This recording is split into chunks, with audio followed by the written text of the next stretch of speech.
Sir, ಈಗ ಯಡಿಯೂರಪ್ಪನವ್ರ ಪ್ರಕರಣದಲ್ಲಿ ಅವರಿಗೆ ಬೇಲ್ ಸಿಕ್ಕಿದೆ, ಅವರು ಬಂಧಿಸಬಾರ್ದು, ಅವ್ರ ವಿಚಾರಣೆಗೆ ಬರಲಿ, ಹಾಜರಾಗಲಿ. ಗೊತ್ತಿಲ್ಲ, ಕೋರ್ಟ್ನ ಆದೇಶದ ಬಗ್ಗೆ ನಾನೇನು ಕಾಮೆಂಟ್ ಮಾಡಕ್ ಹೋಗಲ್ಲ. ಬೇಲ್ ಕೊಟ್ಟಿದ್ರೆ ಕೊಟ್ಟಿದ್ದಾರೆ ಅಷ್ಟೇ. ಅಲ್ಲ, ಯಾಕಂದ್ರೆ ಕುಮಾರಸ್ವಾಮಿ ಅವರು ಮತ್ತೆ ಬಿಜೆಪಿ ಅವರು ಹೇಳ್ತಾ ಇದ್ದಾರೆ, ಇದರಿಂದ ರಾಜಕೀಯದ ಷಡ್ಯಂತ್ರ ಇದೆ, ಸರ್ಕಾರ ಟಾರ್ಗೆಟ್ ಮಾಡಿ ಕೆಲಸ ಮಾಡ್ತಾ ಇದೆ. ಯಡಿಯೂರಪ್ಪ ಕೇಸ್ ವಿಚಾರ ಮಾಡ್ತಾರೆ. ಯಾರು ಕಂಪ್ಲೇಂಟ್ ಕೊಟ್ಟರು? ಅವರು ಸರ್ಕಾರನೇ ಕೊಟ್ಟಿದ್ದದ ಕಂಪ್ಲೇಂಟ್?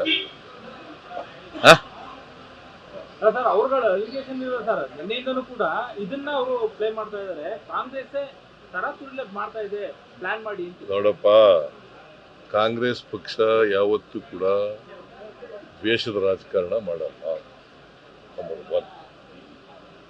ನಾವು ಯಾವತ್ತೂ ಕೂಡ ಕಾನೂನು ರೀತಿ ಕೆಲಸ ಮಾಡೋ ಪೊಲೀಸ್ನವರು ಕಾನೂನು ರೀತಿ ಕೆಲಸ ಮಾಡಿದ್ರೆ ಅದರಲ್ಲಿ ಇಂಟರ್ಫಿಯರ್ ಆಗಲ್ಲ. ನಂಬರ್ 2. ನಂಬರ್ 3, ಕೋರ್ಟ್ನಲ್ಲಿ ಏನು ಆದೇಶ ಆಗ್ತದೆ ಅದನ್ನು ಎಲ್ಲರೂ ಒಪ್ಕೋಬೇಕಾಗ್ತದೆ. ಕೋರ್ಟ್ ಆದೇಶದ ಪ್ರಕಾರ ನಡ್ಕೋಬೇಕು. ನ್ಯೂಸ್ ಫಸ್ಟ್, ನಿರ್ಭೀತಿಯಿಂದ ನಿಮ್ಮ ಪರವಾಗಿ.